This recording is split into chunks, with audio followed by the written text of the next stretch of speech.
பூமியில் கல் மண்ணு சுமக்கிறதுலேருந்து ஆகாயத்தில் ஆராய்ச்சி பண்ணுற வரைக்குமே பெண்கள் இல்லாத இடமே இல்லை அப்படின்னு சொல்கிற அளவுக்கு அனைத்து துறைகளிலும் அசால்ட்டாக நுழைஞ்சி அடித்து தூள் கிளப்பிக்கிட்டு இருக்கிற உலகத்தில் வாழும் அனைத்து மகளிருக்கும் மகளிர் தின நல்வாழ்த்துக்கள்.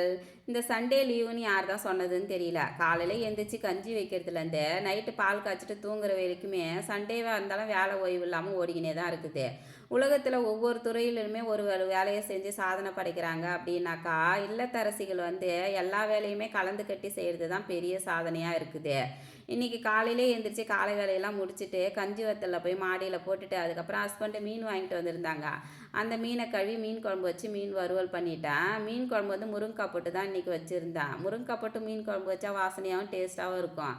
நீங்கள் எத்தனை பேர் முருங்கைக்காய் போட்டு மீன் குழம்பு வைப்பீங்க அப்படின்றத கமெண்ட்ஸ் பாக்ஸில் சொல்லுங்கள். பிள்ளைங்களுக்கு முடியெல்லாம் கொட்டுற மாதிரி இருந்ததா, அதனால் செம்பருத்தி எல்லாம் வெந்தயத்தெல்லாம் போட்டு நல்லா அரைச்சி அவங்க தலையில் தேய்ச்சி விட்டுட்டு அரிசி உளுந்த ஊற வச்சுருந்தேன். அதை கழுவி கிரைண்டரில் போட்டுட்டு பிள்ளைங்களை பார்த்துக்க சொல்லிவிட்டு எங்கள் வீட்டில் இருக்கிற குட்லு பையனை கூட்டின்னு போய் பின்னாடி வச்சு குளிக்க ஊற்றி தோட்டி விட்டு ஓடுறான்னு தொட்டி விட்டுட்டேன்.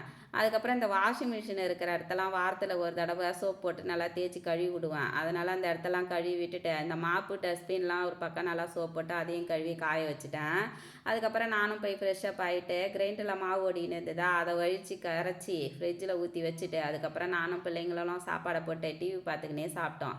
இன்றைக்கி எங்கள் வீட்டில் சண்டே இப்படி தான் ஓடிச்சு. உங்கள் வீட்டில் சண்டே எப்படி போச்சு அப்படின்றத கமெண்ட்ஸில் சொல்லுங்கள். வீடியோ பிடிச்சதுன்னா லைக் பண்ணுங்கள், ஷேர் பண்ணுங்கள், கமெண்ட் பண்ணுங்கள், சப்ஸ்கிரைப் பண்ணுங்கள். Bye friends.